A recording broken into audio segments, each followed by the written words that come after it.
नमस्कार समस्त को मो यूट्यूब चैनल सोशियोलॉजी अध्ययन को स्वागत जनाऊँगी।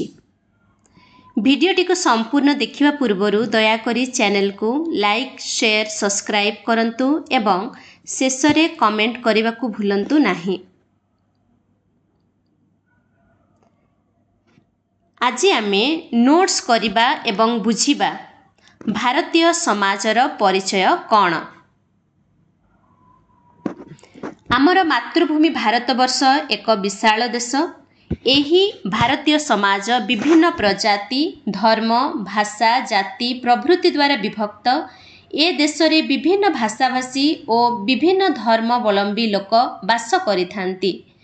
ए देश विभिन्न सभ्यता और संस्कृतिर मिलन स्थल अटे। एहा एते विशाल और विस्तृत जे एहार विभिन्न अंचल रे विभिन्नता देखिबाकू मिलिथाए।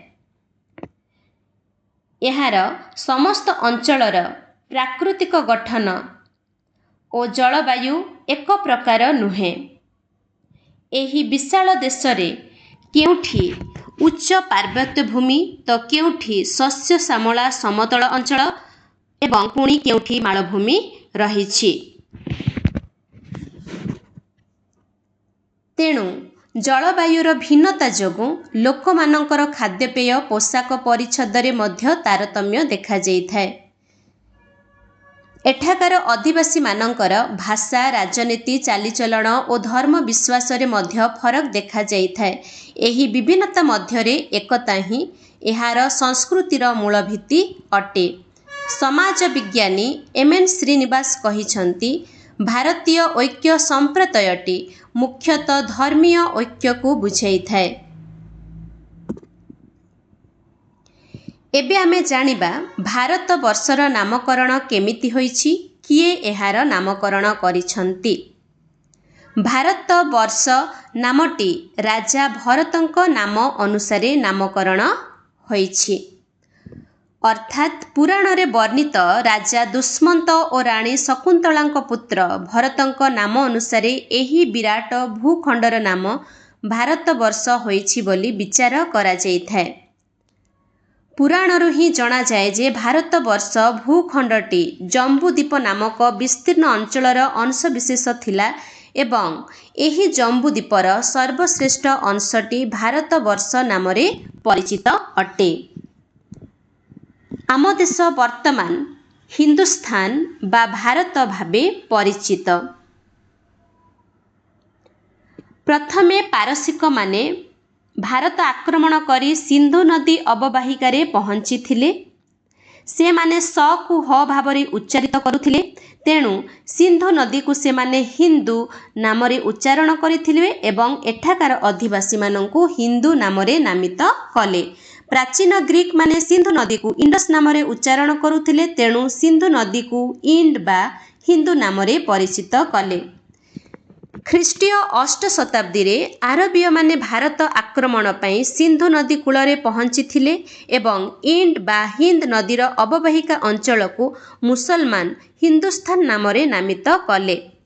शेषरे इंग्रेज माने पारसिक और ग्रीक मानक द्वारा व्यवहृत शब्द इंड बा हिंद राज्य को इंडिया नामरे नामित करिथिले।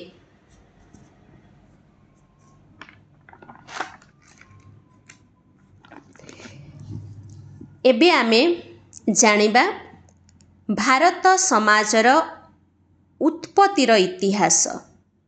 केबे भारत समाजर उत्पत्ति होइथिला एवं क्यों नदी अववाहिकारे भारत सभ्यतार विकास घटिथिला।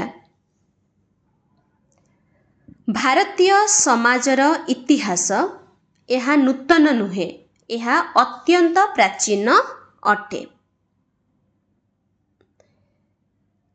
एही सभ्यता एते प्राचीन जे एहार उत्पत्ति संबंधरे कौनसी सठिकता तथ्य प्रदान करा जाई नाही।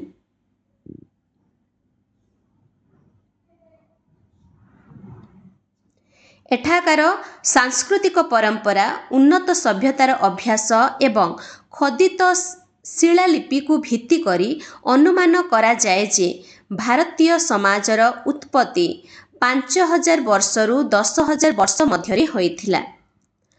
ଆହୁରି ମଧ୍ୟ ବିଶ୍ୱାସ କରାଯାଏ ଯେ ପ୍ରାୟ 5 ଲକ୍ଷ ବର୍ଷ ପୂର୍ବେ ଏଠାରେ ସର୍ବପ୍ରଥମେ ମନୁଷ୍ୟର ଆବିର୍ଭାବ ଘଟିଥିଲା। କିନ୍ତୁ କେତେକ ପ୍ରସିଦ୍ଧ ଐତିହାସିକ ଗବେଷକଙ୍କ ଅନୁସାରେ ଭାରତୀୟ ସଭ୍ୟତାର ଉତ୍ପତ୍ତି ଓ ବିକାଶ 3000 ଖ୍ରୀଷ୍ଟପୂର୍ବ ଠାରୁ ମଧ୍ୟ ପୁରାତନ ଅଟେ। ଏମାନଙ୍କ ମତ ଅନୁସାରେ ଏହି ସମୟ ମଧ୍ୟରେ ଗଙ୍ଗା ଓ ସିନ୍ଧୁ ନଦୀର ନିକଟବର୍ତ୍ତୀ ଅଞ୍ଚଳରେ ଭାରତୀୟ ସଭ୍ୟତାର ବିକାଶ ଘଟିଥିଲା।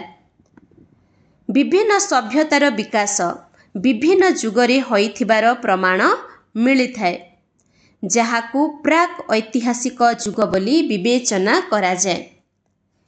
ଏହି ପ୍ରାକ୍ ଐତିହାସିକ ଯୁଗ ବିଭିନ୍ନ ସୋପାନ ଦେଇ ଗତି କରିଥିଲା। ସେଗୁଡ଼ିକ ଯଥାକ୍ରମେ ହେଲେ ପୁରାତନ ପ୍ରସ୍ତର ଯୁଗ, ଯାହାକୁ ଇଂରାଜୀରେ କୁହାଯାଏ ପାଲିଓଲିଥିକ୍ ଯୁଗ, ଯାହା 5 ଲକ୍ଷ ବର୍ଷରୁ 2.5 ଲକ୍ଷ ବର୍ଷ ମଧ୍ୟରେ ହୋଇଥିଲା ବୋଲି ଅନୁମାନ କରାଯାଏ। ଦ୍ୱିତୀୟଟି ହେଲା ନୂତନ ପ୍ରସ୍ତର ଯୁଗ, ଯାହାକୁ ଇଂରାଜୀରେ କୁହାଯାଏ ନିଓଲିଥିକ୍ ଏଜ୍, ଯାହା 10,000ରୁ 12,000 ବର୍ଷ ମଧ୍ୟରେ ହୋଇଥିଲା। ତୃତୀୟଟି ହେଉଛି ବ୍ରଞ୍ଜ ଯୁଗ ବା ତାମ୍ର ଯୁଗ, ଯାହାକୁ ଇଂରାଜୀରେ କୁହାଯାଏ ଚାଲ୍କୋଲିଥିକ୍ ଏଜ୍, ଯାହା 5,000 ବର୍ଷ ପୂର୍ବେ ବା ଖ୍ରୀଷ୍ଟପୂର୍ବ 3000 ସମୟରେ ହୋଇଥିଲା। ଶେଷଟି ହେଲା ଲୌହ ଯୁଗ, ଯାହା ଖ୍ରୀଷ୍ଟପୂର୍ବ 12,000 ସମୟରେ ହୋଇଥିଲା ବୋଲି ଅନୁମାନ କରାଯାଏ।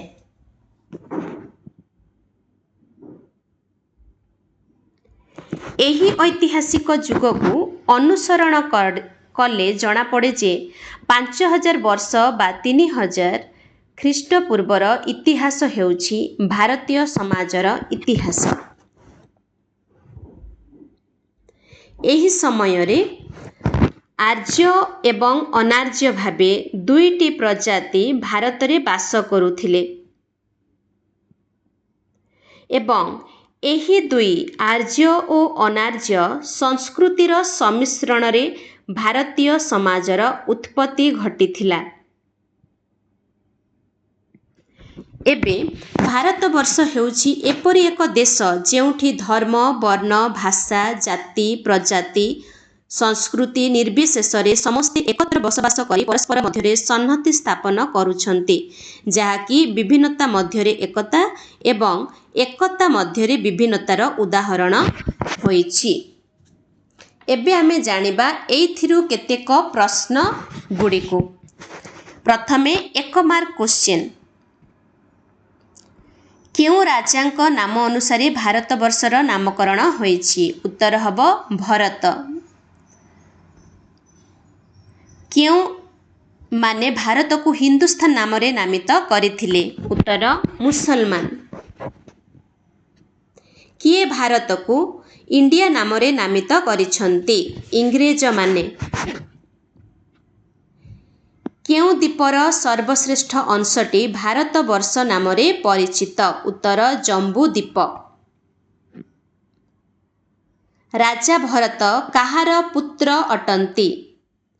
ରାଜା ଦୁଷ୍ମନ୍ତ ଓ ରାଣୀ ଶକୁନ୍ତଳା। ଭାରତୀୟ ଐକ୍ୟ ସମ୍ପ୍ରଦାୟଟି ମୁଖ୍ୟତଃ ଧର୍ମୀୟ ଐକ୍ୟକୁ ବୁଝାଇଥାଏ, କିଏ କହିଛନ୍ତି? ଏମ୍.ଏନ୍. ଶ୍ରୀନିବାସ। ଭାରତବର୍ଷର ଅନ୍ୟ ଧାର୍ମିକ ନାମକରଣ କ'ଣ ଅଟେ? ହିନ୍ଦୁସ୍ତାନ। କେଉଁ ନଦୀର ଅବବାହିକା ଅଞ୍ଚଳରେ ଭାରତୀୟ ସଭ୍ୟତାର ବିକାଶ ଘଟିଥିଲା? ଉତ୍ତର ସିନ୍ଧୁ ଓ ଗଙ୍ଗା।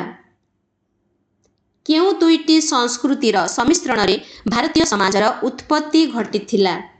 ଉତ୍ତର ଆର୍ଯ୍ୟ ଓ ଅନାର୍ଯ୍ୟ। ଏବେ ଜାଣିବା 2 किंबा 3 मार्कर प्रश्न। भारत वर्षर नामकरणर तात्पर्य कौन? द्वितीय है भारत वर्षर नामर यथार्थता प्रतिपादन कर।